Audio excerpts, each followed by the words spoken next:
Oke, ada sedikit cerita deh di BP 46 yang lagi gue pakai saat ini. Beberapa minggu lalu tuh mobil ini ketabrak sama dump truck.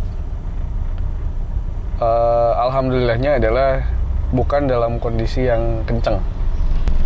Dan kejadiannya juga bukan di jalan raya atau di jalan tol. Kalau itu kejadian di jalan tol, gue ketabrak dump truck, mungkin dampaknya agak lumayan gitu.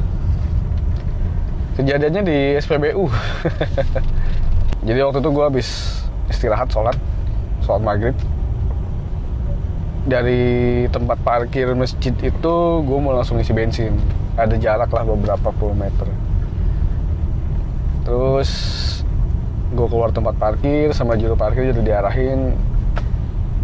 Ternyata ada mobil dump truck yang lagi didorong. Masalahnya adalah gue datang dari sisi kiri si dump truck. Orang yang ngedorong itu nggak satu pun ada di sisi dump truck itu, di sisi sebelah kirinya, di arah dimana pintu keluar parkir. Dan jadi mereka main dorong gitu kan. Nah, apesnya adalah saat si dump truck didorong, gue keluar dari tempat parkir, masuk ke area pom bensin. Karena kondisinya nggak ada yang ngelihat sama sekali, gue pun juga sebenarnya klakson sih. Dari sudut pandang gue, mobil dump truck nggak kedengeran suara karena kondisi mati kan, lagi mau didorong. Jadi gue pikir itu mobil emang lagi parkir aja.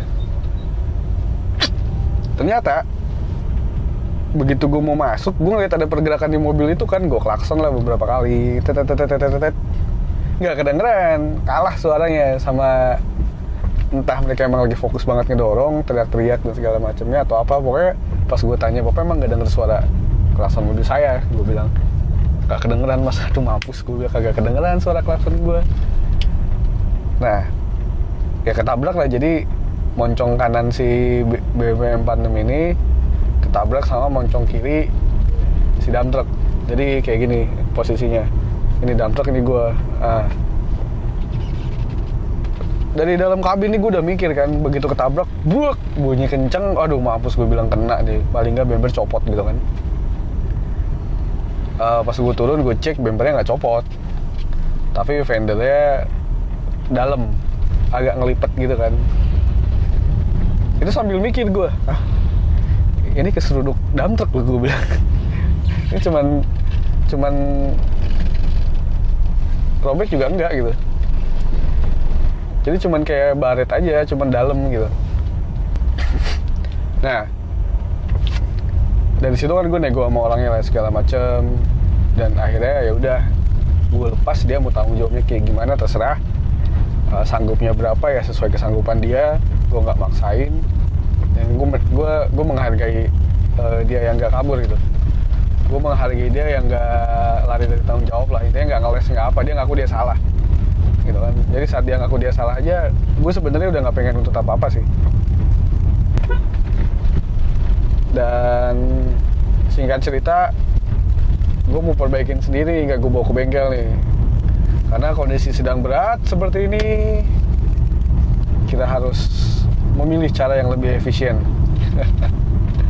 Akhirnya gue perbaikin sendiri lah, dibantu ada mekanik di bengkel, di workshop sebenarnya. Ini bengkel tempat gue kerja, artinya kebanyakan orang-orang di situ skillnya adalah ngelas dan lain sebagainya. Cuman ada salah satu lah yang ya mungkin dulunya pernah kerja di bengkel dan ngerti gitu cara nge-repair.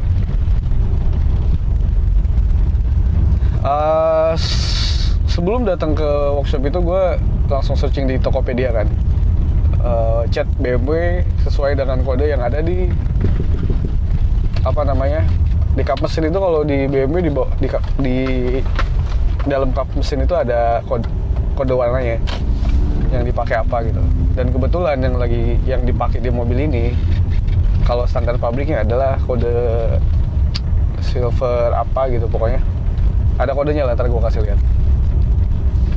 Gue belilah cat standar dari BMW, kodenya sama, sesuai dengan yang ada di bodi yang tertera. Dan surprisingly setelah datang, warnanya berbeda. Aduh, dalam banget nih. Warnanya beda, dan yang bikin beda adalah yang pertama pemakaian. Mobil usia 20 tahun otomatis beda kan. Yang kedua adalah mobil ini pernah di repaint, pernah disiram. Gue nggak ngeh itu. Jadi gue beli cat beserta clearnya kurang lebih segini. Clear, cat segini-segini lah. Harganya 600 ribuan.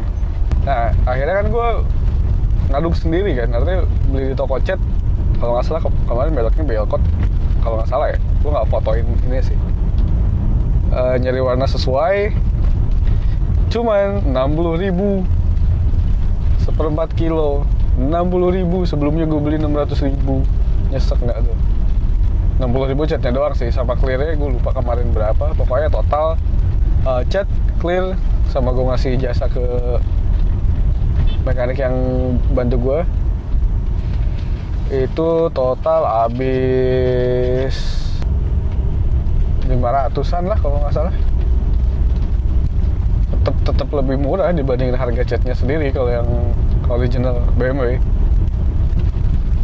Tapi ya udahlah, yang penting mobil gue udah balik gitu.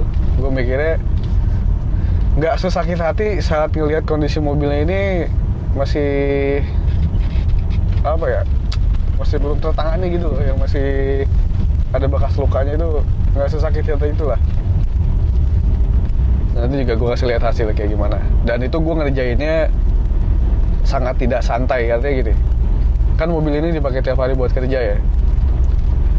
Setidaknya gue cuma punya waktu 1 hari dalam seminggu atau 2 hari, tapi jarang buat 2 hari sih. Paling nggak 1 hari itu pun udah ngeluangin banget buat gue ngecat mobil ini. Jadi gimana caranya 1 hari kelar, 1 hari kelar gitu. Jadi gue pertama datang yang penting dempul dulu. Habis itu udah gue pakai warawiri segala macam, ada waktu lagi baru mulai naik cat gitu kan. Ya hasilnya lumayan mengobati, biarpun tidak kembali seperti semula, setidaknya hampir seperti semula. Dan gue nggak ngelihat ada luka lagi gitu. Nah, intinya gitu sih. Dan sekarang mobil ini udah balik lagi, udah dicat ulang. Kalau gue lihat warnanya sih lumayan tidak terlalu kelihatan bedanya lah ya. Kelihatan sih, kelihatan pasti. Karena yang namanya cat baru dan cat lama yang udah terkontaminasi debu dan lain-lain pasti beda gitu kan. Tapi seenggaknya nggak seberantakan yang awal lah. Lumayan terobati gue. Gitu. Dan sampai situ aja sih ceritanya, karena mobilnya udah bener udah gue pakai hari-hari lagi kayak saat ini. Ya pesan dari gue sih, mudah-mudahan ya, siapapun, mobil apapun, jangan sampai terjadi kecelakaan lah. Ngilu cuy, ngilu dan memilukan. Kalau kita mobil yang kita rawat gitu ya, biarpun mobilnya emang buat kerja, buat hari-hari, buat perang, kita tahu resikonya mobil dibawa keluar tiap hari itu ya ada aja kejadian kayak gitu. Cuman tetap cuy, tetap ada rasa kayak nggak bisa nerima gitu. Walaupun tetap ditahan ya, jangan sampai jadi keributan gitu. Gitu.